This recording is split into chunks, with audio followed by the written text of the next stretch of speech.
Bismillahi wa bihamdih. Assalamualaikum warahmatullahi wabarakatuh. Waalaikumsalam warahmatullahi wabarakatuh.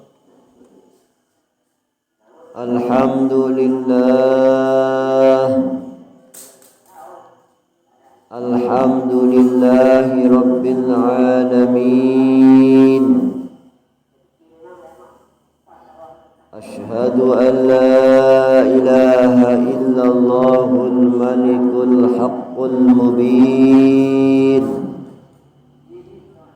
Wa ashhadu anna sayyidana Muhammadan abduhu wa rasuluhul amin.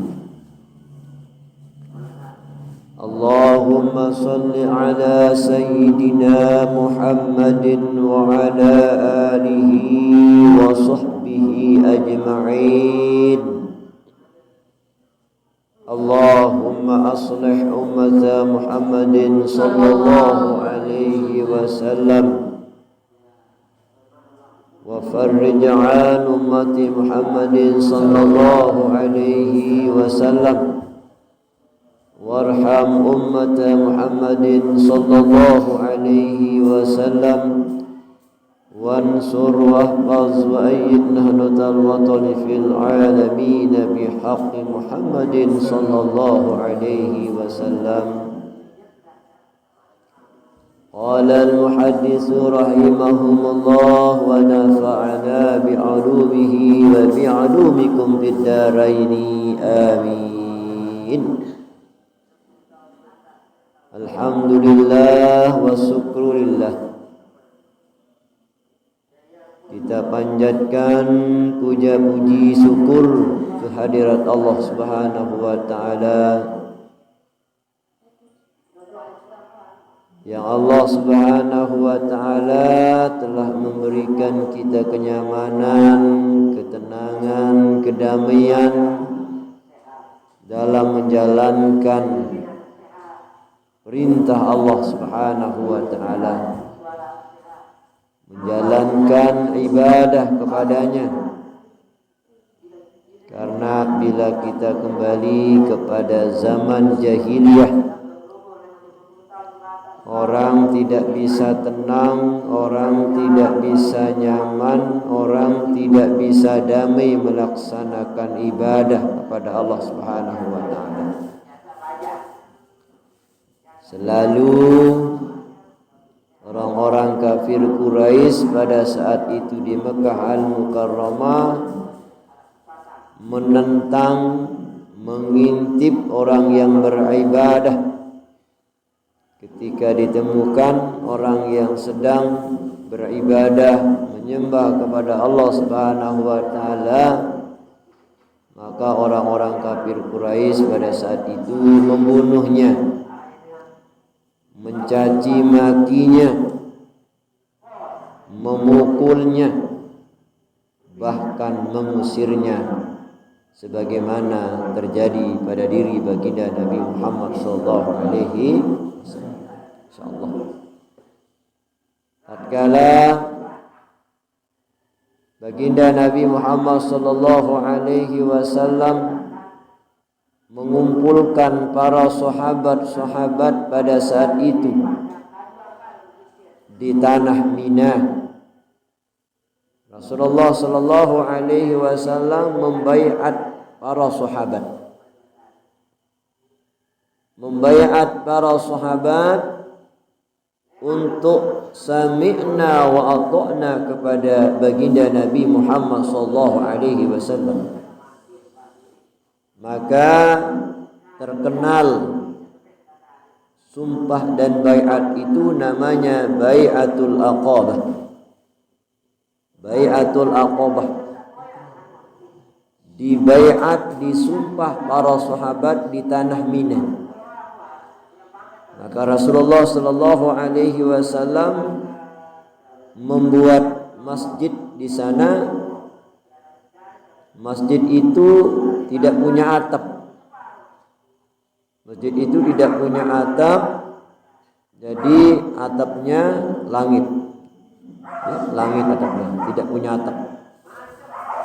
Dan masjid itu sebenarnya berada di atas gunung. Di atas gunung, tetapi ajaibnya luar biasa. Ketika digusur gunung itu, ya, diratakan menjadi tanah, masjid itu jatuh tetapi tanpa sedikit pun, ya, badan masjid itu atau bahan-bahannya yang rusak. Insyaallah. Dan juga herannya, ya, takjubnya kita, masjid itu tatkala dia jatuh dari atas, ya, kejungking kebalik, masjid itu kembali ke posisinya yang semula. Insyaallah. Tanpa sedikit pun yang rusak badan masjid itu. Maka masjid itu dinamakan Masjid Bai'atul Aqabah. Di sanalah Rasulullah sallallahu alaihi wasallam dulu membaiat para sahabat yang datang melaksanakan ibadah haji maupun umrah pada saat itu. Masya Allah, para sahabat yang dibaiat oleh Rasulullah sallallahu alaihi wasallam di Bai'atul Aqabah, di tanah Mina itu. Maka iblis laknatullah alaih mengintip pembaiatan itu. Pada saat iblis mengintip pembaiatan itu, maka iblis yang sukanya mengadu domba, kalau di wayang kulit namanya batak. Kalau ke sana katanya lain. Kalau ke sini katanya lain. Jika di belakang kita mencekam, jika di hadapan kita betul-betul baik, sayang, cinta. Nah, ini sifatnya batak. Sifatnya batak, pengadu domba, orang munafik rasa agamanya. Nah, iblis laknatullah alaih memberitakan hal itu kepada Abu Lahab. Abu Lahab, ada juga Abu Sufyan As-Sauri. Pada saat itu Abu Sufyan belum masuk Islam. Abu Sufyan itu adalah salah satu kepala algojonya orang Mekah. Kafir Quraisy yang paling ditakuti. Yang paling ditakuti. Sehingga pada saat itu Abu Lahab, kemudian Abu Sufyan, ada namanya Syaibah, ada namanya Utbah. Itu algojonya orang kafir Quraisy pada saat itu. Ada namanya Abu Lahab, ada namanya Abu Sufyan, ada namanya Utbah, ada namanya Syaibah. Syaibah, Utbah, Abu Sufyan, Abu Lahab itu sedang kumpul di suatu tempat namanya Darun Nadwah. Darun Nadwah namanya. Darun Nadwah itu kalau bahasa kita balai adat. Jadi orang-orang Mekah itu, orang Madinah, orang Mekah, orang Arab itu punya balai adat namanya Darun Nadwah. Kalau di Pulau Sumbawa, kalau di Sumbawa itu, ya, balai adatnya seluas ada juga sampai 1 hektar. Ada ya sekitar 50 hari. Jadi khusus ya, lapangannya luas, itu khusus untuk masyarakat yang mengadakan pesta tasyakuran. Itu kalau di Pulau Sumbawa. Jadi khusus ada balai adatnya, ada balai budayanya. Balai budaya, balai adat sama kalau di sana di Pulau Sumbawa. Jadi sudah sepakat ya, desa, kemudian pemerintah ya, pemerintah daerah membelikan tanah khusus untuk masyarakat, supaya mereka apapun aktivitas di masyarakat itu harus dilakukan di sana, di balai adat, balai budaya itu. Kenapa? Karena semakin ya hari semakin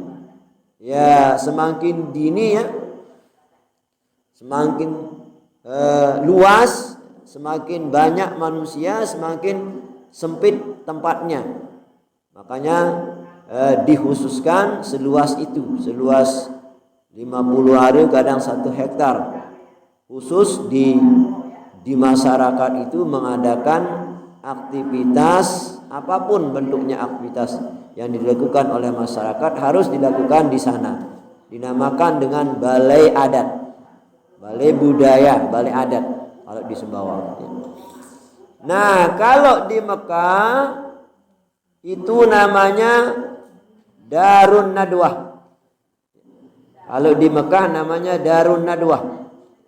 Nah, di Darun Nadwah itu atau di balai adatnya orang Mekah ya, Abu Lahab, kemudian Abu Sufyan, ada juga namanya Utbah, ada namanya Syaibah.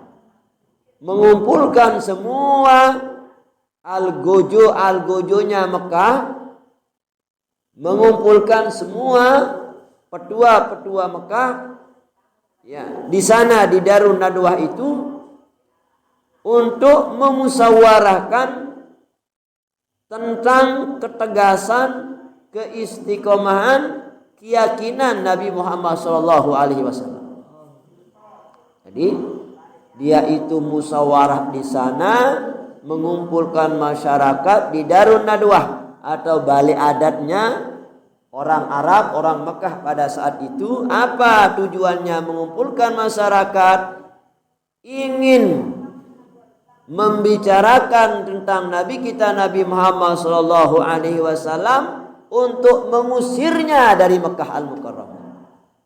Nah, itu ya, insyaallah.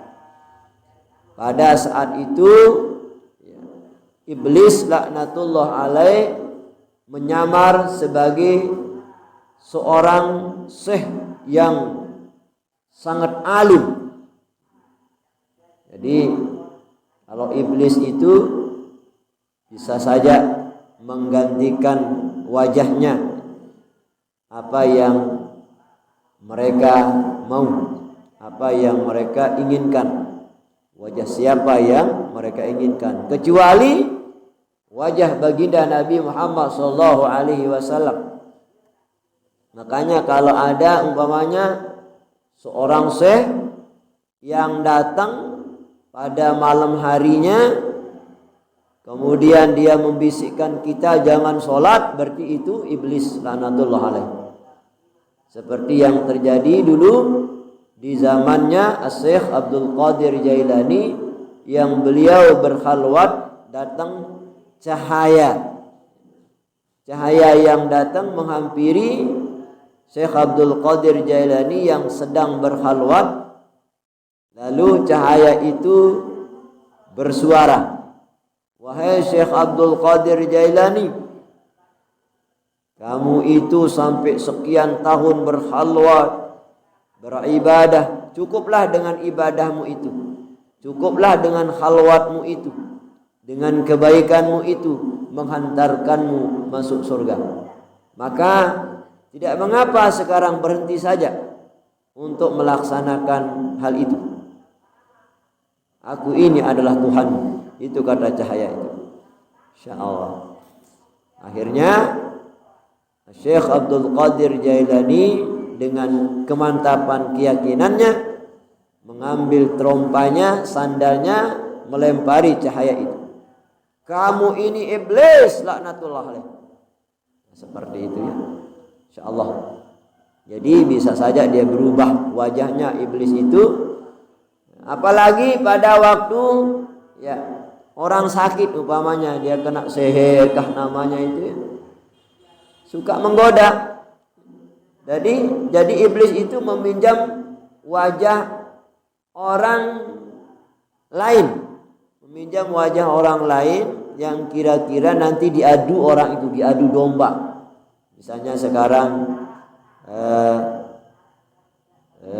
misalnya Daniel, misalnya Daniel dipinjam wajahnya oleh iblis.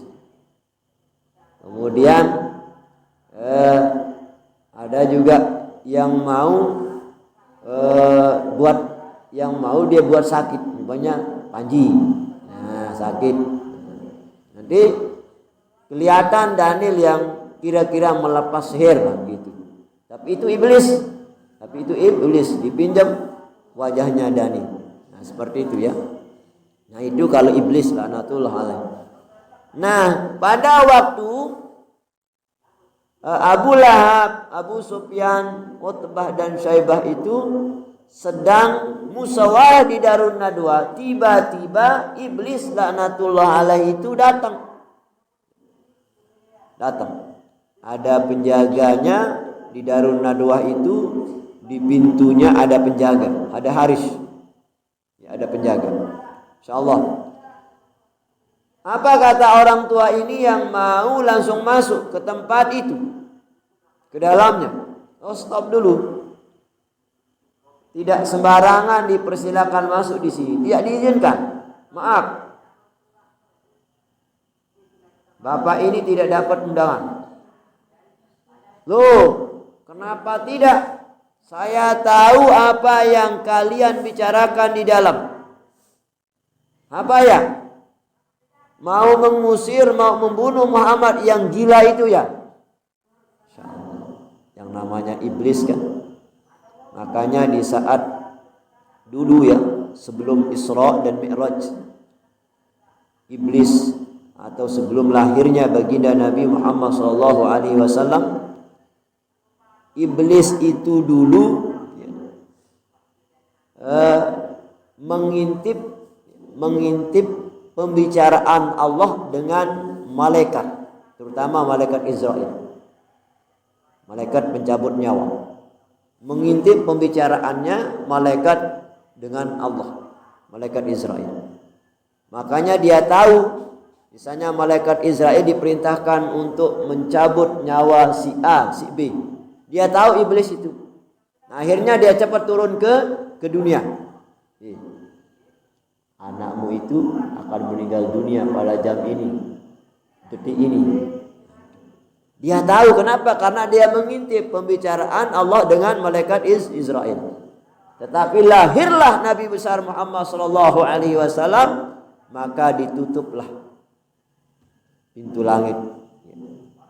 Itu supaya iblis itu tidak bisa lagi tembus di sana, mengintip pembicaraan Allah dengan malaikat Israel. Gitu. Jadi diusir juga iblis itu dari surga. Makanya inilah riwayatnya ya. Jadi semasa iblis itu tinggal di surga dulu, mengintip pembicaraan Allah dengan malaikat Israel. Makanya dia itu turun ke dunia, kemudian dia bilang sama siapapun juga ya, untuk menaklukkan orang itu biar menyembah kepadanya, biar taat kepada iblis. Nah, dia kasih tahu, nanti orang tua kamu itu meninggal dunia jam ini, detik ini, hari ini, bulan ini. Dia tahu. Kenapa? Karena dia mengintip pembicaraan Allah dengan malaikat Israel. Itu ya. Jadi untung saja ya iblis itu diusir dari surga oleh Allah Subhanahu wa taala. Insyaallah.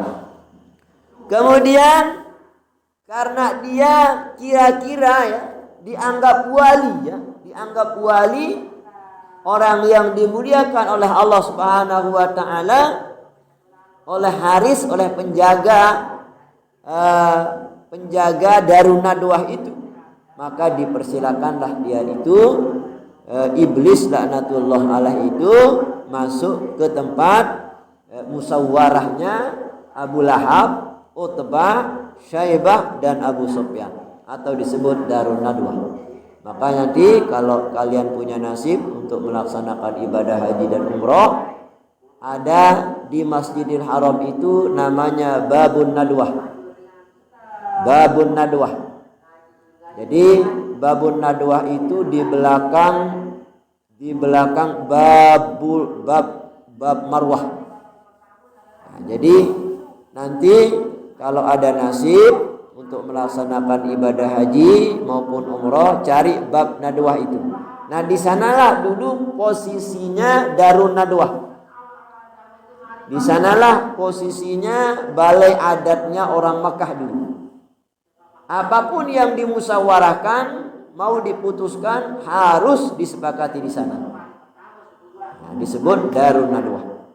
Nah, sehingga pada saat itu orang tua tadi, iblis yang menyamar menjadi orang tua tadi, dialah yang dipersilakan menjadi pimpinan rapat pada saat itu. Insyaallah. Dia yang dipercayakan sebagai pimpinan rapat. Kenapa? Karena dia menyamar sebagai orang alim soleh. Alim soleh, bahkan juga dianggap wali. Kemudian pada saat itu iblis sebagai pimpinan rapat itu memberikan pendapat-pendapat kepada semua peserta rapat, terutama sekali kepada Abu Sufyan, kemudian Abu Lahab, Utbah dan Syaibah. Lalu yang pertama kali berpendapat pada saat itu yaitu Abu Sufyan. Katanya Abu Sufyan, begini saja katanya Abu Sufyan. Jangan kita bunuh Muhammad itu sekarang. Jangan kita usir Muhammad itu sekarang. Biarkan sudah. Tapi suatu saat Muhammad kan akan mati. Dan kita harus jaga semua penduduk Mekah supaya jangan sampai dia itu ikut kepada Muhammad. Apabila salah satu penduduk Mekah ikut Muhammad, kita harus berikan sanksi. Itu kita musyawarahkan sekarang. Nah, itu kata Abu Sufyan As-Sawri. Lalu pendapatnya Abu Sufyan As-Sawri itu diludahi oleh iblis. Ini pendapat yang salah. Itu kata iblis. Saya sebagai pimpinan rapat pada saat ini, saya tidak menerima pendapatnya Abu Sufyan. Kalau sekarang tidak diusir Muhammad, tidak dibunuh Muhammad, maka Islamnya akan berkembang di Mekah. Maka semua kita nanti, orang-orang Mekah ini, orang-orang Quraisy ini akan dibunuhnya, diusirnya dari Mekah. Pendapatnya Abu Sufyan ini salah, tidak masuk akal, tidak dibenarkan oleh kita semua. Diludahi Abu Sufyan. Lalu Utbah berpendapat. Pendapat saya pimpinan rapat, silakan. Begini saja. Sekarang Muhammad itu kita ikat dia, kemudian kita kasih tali, kemudian kita tali pada ekor onta. Tali itu ya, dengan kokoh, dengan kuat kita tali pada ekor onta itu, kemudian nanti kita pukul onta itu, dia berlari kencang, nanti dia mati juga Muhammad itu katanya. Pendapatnya Utbah itu diludahi lagi. Wah, itu salah pendapat kamu. Kalau diketahui oleh sahabatnya Muhammad diikat, kemudian ya dibawa lari sama onta itu, nanti sahabatnya yang memanah onta itu mati onta, dia diselamatkan menjadi hidup dan balas dendam. Itu salah pendapat kamu itu Utbah. Kemudian Syaibah berpendapat, oh begini saja pendapat saya, wahai pimpinan rapat. Syaibah ini sedikit ada kasihan. Begini pendapat saya, wahai pimpinan rapat, Muhammad ini kita ikat di pohon kayu di tengah hutan. Jangan kasih makan, jangan kasih minum. Biar mati di sana dalam ikatan pohon itu. Diludahi lagi. Ini pendapat yang salah. Insyaallah. Ini pendapat yang salah. Siapa tahu nanti sahabatnya Muhammad itu pergi memburu binatang. Kemudian di sana ketemu dengan Muhammad, kemudian Muhammad minta tolong, ditolonginya. Kemudian nanti Muhammad mendatangi kita, membunuh kita bersama sahabat-sahabatnya. Ini pendapat yang salah katanya iblis. Lalu pendapatnya Abu Lahab. Apa pendapatnya Abu Lahab? Kalau saya, wahai pimpinan rapat, pendapat saya pada saat ini, jam ini, menit ini, bahkan detik ini, kita harus bubar dari Darun Nadwah ini. Kita keluarkan senjata kita yang ampuh, tombak kita, keris kita, pedang kita, panah kita. Sekarang saatnya kita gempur Muhammad itu, kita bunuh. Masya Allah. Pada saat itu Nabi Muhammad SAW beliau sedang di majelis ta'limnya. Beliau sedang ngaji seperti ini. Tiba-tiba iblis memimpin pertempuran itu. Iblis membawa semua orang-orang kafir Quraisy yang mau mengusir Nabi kita Nabi Muhammad SAW, yang mau membunuh Nabi kita Nabi Muhammad SAW. Pada saat itu Rasulullah SAW memerintahkan semua sahabat yang ikut ngaji menghadiri majelis taklimnya Rasulullah SAW, disuruh diperintahkan untuk membaca surat Yasin. Yasin wal Qur'anul Hakim, sampai dia waja'alna min baini aidihim itu. Nah, kemudian iblis bersama orang-orang kafir Quraisy yang mau membunuh Rasulullah SAW akhirnya ketiduran dengan bacaan tadi surat Yasin. Makanya kalau kita buat kandang ayam, kandang sapi, kita pakai sirap itu, kita pakai doa itu, doa surat Yasin itu, niatkan sebagai doa, sebagai azimat, supaya kalau orang bilang itu sirap, jadi supaya pencuri atau orang-orang yang berhati jahat tidak sampai dia merusak kandang itu, bahkan mau mengambil sapi kita atau peliharaan kita. Itu kita pakai. Nah, jadi itulah sejarahnya, sehingga baginda Nabi Muhammad SAW diperintahkan oleh Allah Subhanahu wa taala untuk hijrah. Diperintahkan oleh Allah Subhanahu wa taala untuk hijrah dari Mekah ke Madinah. Ini sejarahnya. Akhirnya Sayyidina Ali karramallahu wajhah, yang satu-satunya sahabat pada saat itu yang berani mengangkat tangan.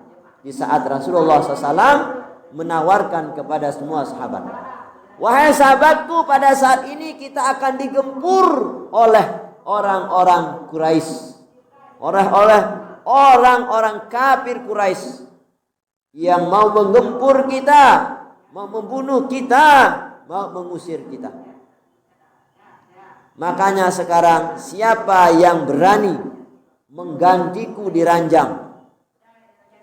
Saya, ya Rasulullah. Saya, wahai saudaraku. Saya, wahai mertuaku. Siapa dia? Sayyidina Ali karramallahu wajhah. Makanya Sayyidina Ali yang menggantikan Rasulullah SAW tidur di ranjangnya. Nah, di saat Rasulullah SAW lagi menawarkan sesuatu, siapa yang berani menemaniku hijrah dari Mekah ke Madinah? Saya, wahai Rasulullah. Kata siapa? Sayyidina Abu Bakar As-Siddiq radhiyallahu. Saya, wahai sahabatku. Saya, wahai menantuku. Jadi menantunya yaitu Sayyidina Abu Bakar As-Siddiq radhiyallahu. Saya, ya, katanya saya, wahai menantuku. Insyaallah luar biasa ya. Keyakinannya luar biasa Sayyidina Abu Bakar dengan Sayyidina Ali, luar biasa.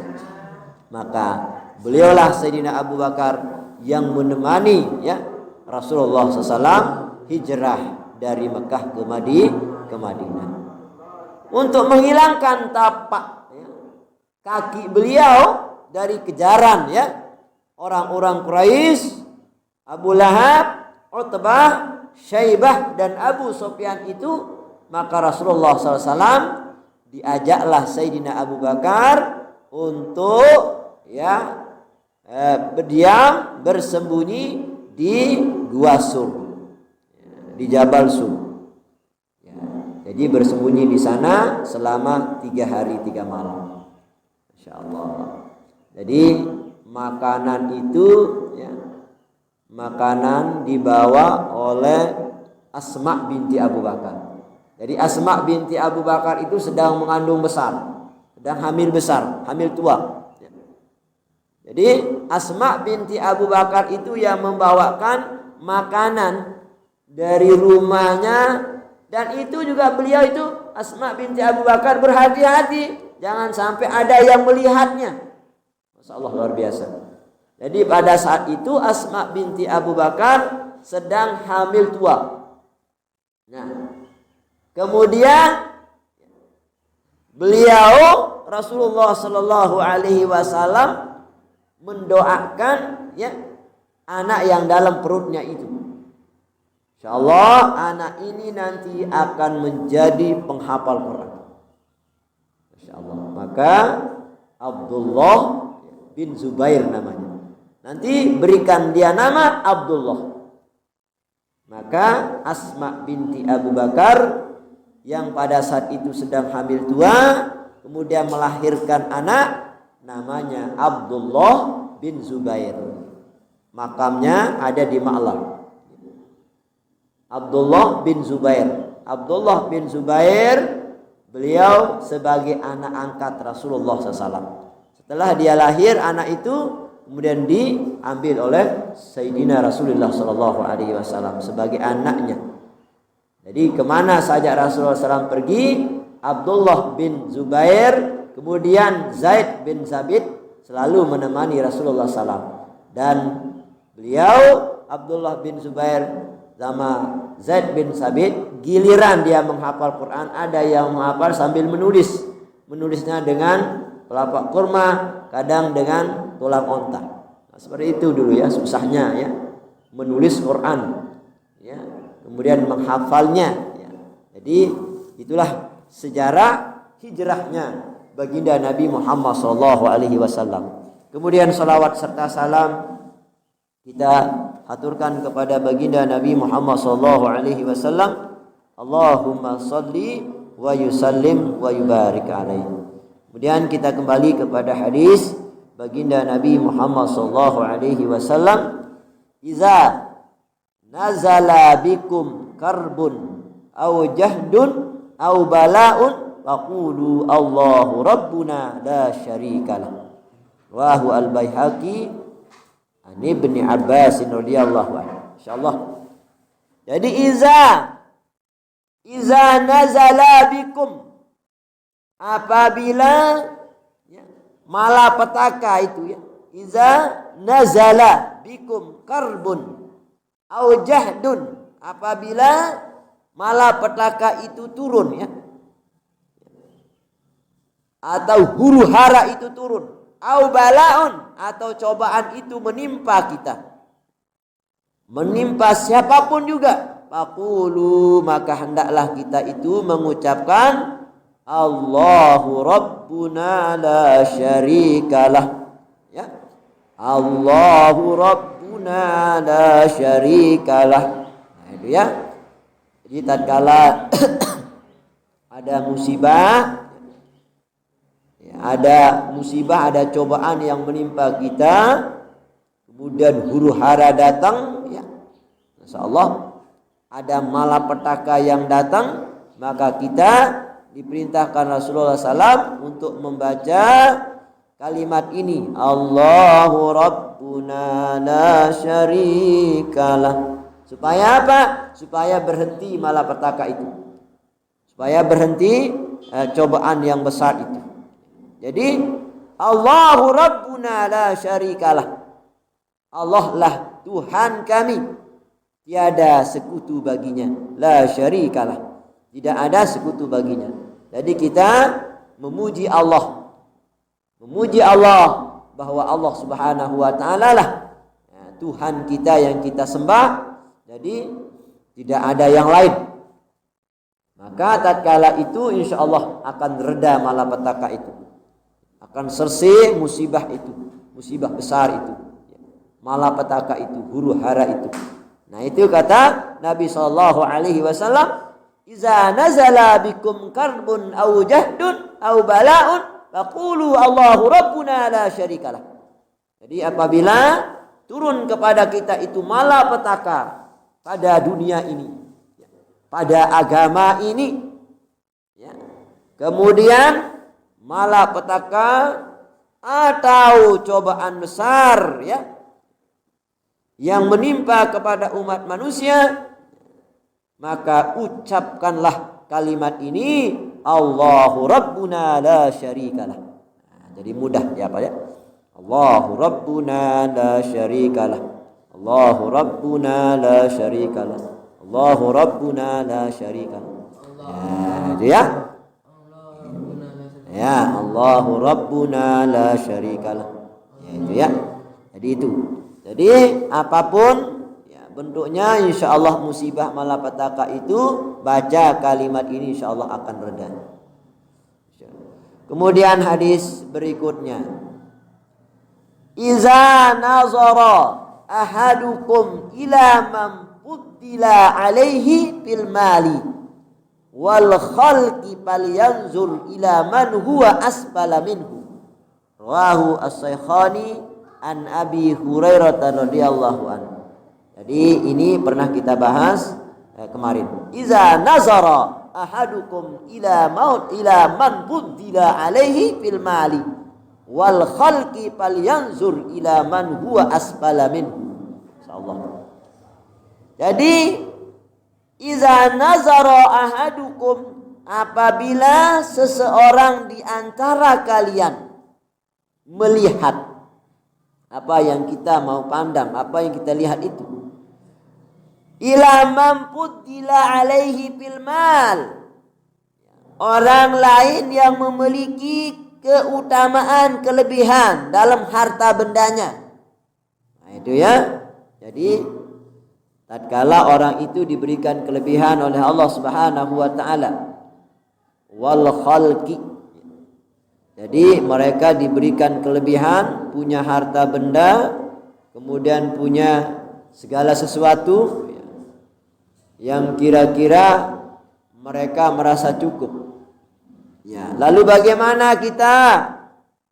Nah, di sini ajaran Rasulullah SAW, falyanzur ila man huwa asfala minhu.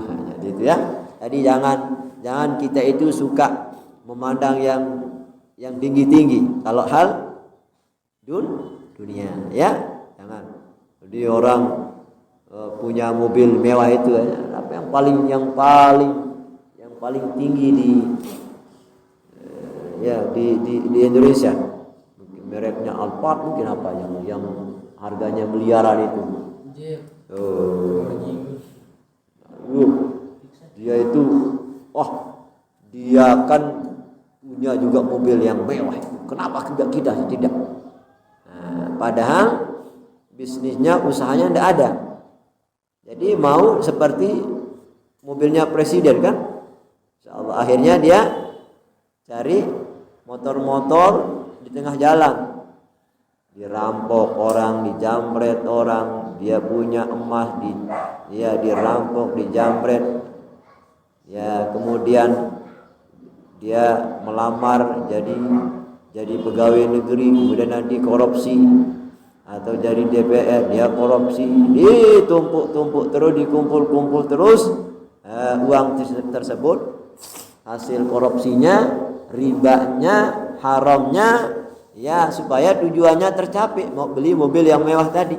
Nah itu jangan suka memandang ya ketinggian kalau hal dunia. Maka diperintahkan oleh Rasulullah SAW, falyanzur ila man huwa asfala minhu. Jadi kita harus memandang orang yang rendahan itu ya. Jadi kita harus pandang, dia itu punya sepeda motor, alhamdulillah, untung kita ini ada mobil ejek-ejek gitu ya. Ada mobil kijang domon, alhamdulillah. Atau kita misalnya punya sepeda motor, alhamdulillah, saya punya sepeda motor. Ya, tetangga sebelah dia punya sepeda onta, kan begitu. Jadi hal dunia itu harus kita pandang pandangnya ke bawah gitu. Jangan pandangnya ke atas, nanti kita itu jadi maksiat ya. Kalau pandangnya ke atas, jadi kita sukanya nanti maksiat, ingin mencuri, merampok punyanya orang, supaya niatnya, supaya tujuannya, supaya cita-citanya ingin menjadi orang kaya tercapai. Jadi tidak pilih dia, usahanya halal, usahanya haram, yang penting dapat uang. Nah ini yang susahnya ya. Nah makanya disuruh oleh Rasulullah SAW, falyanzur, kita melihat, memandang, ila man huwa asfala minhu, maka lihatlah orang yang lebih rendah daripada kita. Makanya ini pesan Rasulullah, ajaran Rasulullah sallallahu alaihi wasallam ya. Tetapi ya, jika kita itu pandai bersyukur kepada Allah Subhanahu wa taala, yang kira-kira kita ingin menjadi orang yang sukses ya, kira-kira kita terus tetap bersyukur kepada Allah dalam iman, dalam Islam, kita punya keyakinan yang tinggi, kemudian tidak lepas dengan orang alim, kita selalu mendatangi orang alim minta nasihatnya, ya tidak mengapa juga kita bercita-cita seperti orang yang sukses terhadap dunia itu ya. Jadi waman nazara fid dunya ila man huwa dunahu Muhammadallah ala ma faddalahu bihi alaihi katabahu Allahu syakiran sabiran. Nah ini kata Rasulullah SAW, wa man nazara fi dunyahu, dan barang siapa yang membandingkan dunianya, ila man huwa dunahu, dengan orang yang lebih rendah ya. Jadi dengan orang yang lebih rendah. Misalnya kita bandingkan harta benda kita dengan orang yang lebih rendah itu. Jangan sampai kita itu membandingkan harta benda dengan orang yang harta bendanya rendah sedikit ya, lebih miskin, lebih fakir daripada kita. Jangan sampai kita itu membuat ta'ajub, membuat sombong, membuat congkak maksudnya. Maka di sini fahamidallaha ala man faddalahu bihi alaihi. Maka kita harus tetap banyak bersyukur, memuji atas kelebihan yang kita diberikan oleh Allah Subhanahu wa taala. Fahamidallaha ala ma faddalahu bihi alaihi. Maka harus kita banyak memuji Allah Subhanahu wa taala atas kelebihan yang diberikan kepada kita oleh Allah Subhanahu wa taala. Maka katabahullahu syakiron sabiron. Maka Allah akan mencatat semua itu sebagai orang yang bersyukur dan bersabar terhadap nikmat Allah Subhanahu wa taala, nikmat kekayaan yang kita miliki, nikmat harta benda yang lebih daripada teman kita itu. Tetapi dengan satu syarat, fahamidallaha ala ma faddalahu bihi alaihi, yaitu bersyukur kemudian memuji kelebihan yang kita miliki itu dengan memuji Allah SWT dengan kelebihan yang kita diberikan oleh Allah SWT, dititipkan kepada kita itu. Jangan sampai kita menjadi bahan merendahkan orang lain dengan kekayaan yang kita miliki itu. Maksudnya Rasulullah SAW, wa man nazara fid dunyahu. Jadi barang siapa yang membandingkan dunianya, wa man nazara fi dunyahu ila man huwa dunahu, dengan dunia atau harta benda yang dimiliki oleh temannya itu lebih rendah. Fahamidallaha, maka kita harus memuji Allah ala ma faddalahu bihi alaihi, yaitu atas nikmat, atas kekayaan, atas kelebihan harta benda yang kita miliki itu. Jadi kita harus memuji Allah. Alhamdulillah, Allah telah memberikan saya harta lebih daripada teman-teman saya, tetangga-tetangga saya. Jadi seperti itu. Jadi selalu bersyukur kepada Allah, selalu sabar dan bersyukur. Katabahullahu syakiran sabiran. Maka Allah Subhanahu wa taala akan mencatat orang yang tadi yang selalu memuji Allah tatkala dia membandingkan, membicarakan, mengingat harta bendanya yang dititipkan oleh Allah Subhanahu wa taala itu, dicatat sebagai syakiron sabiron, orang yang bersyukur dan bersabar terhadap nikmat Allah Subhanahu wa taala. Nah, seperti itu ya. Jadi syaratnya kalau kita mau bandingkan harta benda, mau bandingkan ilmu, mau bandingkan apa saja dengan orang lain, dengan orang yang lebih rendah daripada kita, banyak-banyaklah memuji Allah. Banyak-banyak memuji Allah. Nah, seperti itu ya. Jadi ketika kita memandangnya ketinggian masalah dunia, nauzubillah summa nauzubillah min zalik, kalau tidak bersyukur, nah nanti khawatir kita itu bermaksiat kepada Allah Subhanahu wa taala. Jadi memandangnya masalah dunia ke atas, nah itu sukanya kita nanti bermaksiat kepada Allah ya.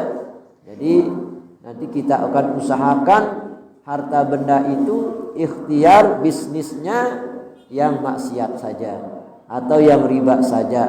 Jadi harta benda yang kita hasilkan itu nanti kebanyakan ribanya, kebanyakan haramnya, supaya niatnya tercapai. Nauzubillah summa nauzubillah min zalik. Jadi ketika kita memandang dunia ini, mari ke bawah. Jadi mari ke bawah. Jangan sampai kita itu tergoda dengan dunia ini sehingga kita bermaksiat kepada Allah Subhanahu wa taala. Tetapi di sini Rasulullah SAW mengajarkan kita, ketika kita membandingkan harta benda kita dengan orang lain yang rendah harta bendanya, yang sedikit harta bendanya, yang lebih miskin daripada kita, maka ada syaratnya. Apa syaratnya? Fahamidallaha ala ma faddalahu bihi alaihi. Maka banyak-banyaklah bersyukur kepada Allah Subhanahu wa taala atas kelebihan harta benda yang dititipkan kepada kita itu, supaya jangan sampai kita itu membuat membuat kita takabur, kita sombong, bermaksiat kepada Allah. Katabahullahu syakirun sabiron. Maka Allah akan mencatat, ya, akan mencatat sifat kita, ya, prinsip kita seperti itu, yaitu menjadi orang yang bersyukur dan bersabar. Nah, jadi prinsip kita yang diberikan harta benda, kemudian kita bandingkan dengan harta benda orang lain yang lebih rendah daripada kita, fahamidallah, untuk memuji Allah Subhanahu wa taala. Jadi jangan membuat kita congkak, kamu ini harta bendamu sedikit, apa mungkin kamu itu banyak utangnya di bank. Jadi kita rendahkan orang. Nah, ini sudah takabur, ini sudah sombong. Astagfirullahaladzim. Nah, ya, jangan sampai seperti itu. Jadi kita serahkan semuanya kepada Allah Subhanahu wa taala terhadap, ya, hidup kita, mati kita, ya, sedih kita, senang kita, ya, sengsara kita, fakir kita, miskin kita, kaya kita, serahkan semuanya kepada Allah Subhanahu wa taala. Allah yang berkehendak. Bukankah kata Roma Irama, hidup ini adalah bagikan roda yang berputar. Kadang sekarang bisa saja kita sedih, bisa saja kita sengsara, ya. Insya Allah besok juga akan jaya. Jadi kejayaan itu punya waktu, ya. Kejayaan itu punya waktu, ya. Kesedihan itu pun juga punya waktu. Jadi punya waktu tersendiri, punya batasan. Nanti Allah akan mengukur itu, batasan itu, waktu itu. Insya Allah kalau kita terus berikhtiar, berusaha, kemudian kita berdoa, insya Allah Allah Subhanahu wa taala akan berkenan, akan mengabulkan apa yang kita pinta, apa yang kita cita-citakan, dengan satu syarat, mari ikhlas kepada Allah Subhanahu wa taala, kemudian penuh keyakinan dan harus istiqomah. Bukankah Rasulullah SAW mengajarkan kita kalau kita berdoa syaratnya harus yakin doa itu akan dikabulkan oleh Allah Subhanahu wa taala. Wallahu a'lamu bishawab. Mudah-mudahan kita senantiasa diberikan oleh Allah Subhanahu wa taala keistiqomahan, keikhlasan, keyakinan, dan mudah-mudahan Allah Subhanahu wa taala memberikan kita rezeki halal barokah, keturunan yang alim soleh. Misalnya kita yang belum berjodoh, mudah-mudahan dapat jodoh yang alim soleh, alimah solehah. Ya, begitu ya. Mudah-mudahan Allah Subhanahu wa taala senantiasa melindungi kita. Mudah-mudahan Allah Subhanahu wa taala menjadikan kita ini hambanya yang termasuk dalam ayat Allah, qalilun min ibadiyasy syakur. Amin amin ya rabbal alamin. Mari kita sama-sama berdoa dengan doa pusaka. Bismillahirrahmanirrahim. Rabbana bana bima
الجلال والمنان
أمرتك فالصباح بها العصائر ليس بماء هديه على معاصي ومعادي وباطني وظاهري أمرتك فالصباح بها العصائر ليس بماء على معاصي ومعادي وعلى ذريتي وباطني وظاهري كم صبرت بها الأصابات الجيش بماء هديه على معاصي ومعادي وعلى ذريتي وباطني وظاهري يا جميل صنعي يا من كلما دائما يا غياث المستغيثين ويا معدي الحكم إذا ما حكم نفذ الأمر علينا سرعة إن هذا الأمر علينا عزوما نفذ الأمر علينا سرعة إن هذا الأمر علينا عزوما نفذ الأمر علينا سرعة إن هذا الأمر علينا عزوما واستجب منا دعانا كرما يا كريما أنت رب الكرماء وصلاة الله تمسى المصطفى من إلى الخير دعانا كرما وعلى الآل وصحبه دما مع البرق ومذن القيامة صلى الله وسلم عليك يا رسول الله صلى الله وسلم عليك يا حبيب الله صلى الله وسلم عليك يا شفيع المذنبين اللهم سبحه فينا اللهم سبحه فينا اللهم سبحه فينا لا إله إلا أنت سبحانك إنا كنا من الظالمين اللهم اجعل جمعنا هذا جمعا مباركا مرحوما وتفرقنا بعد هذا تفرقا مباركا حسنا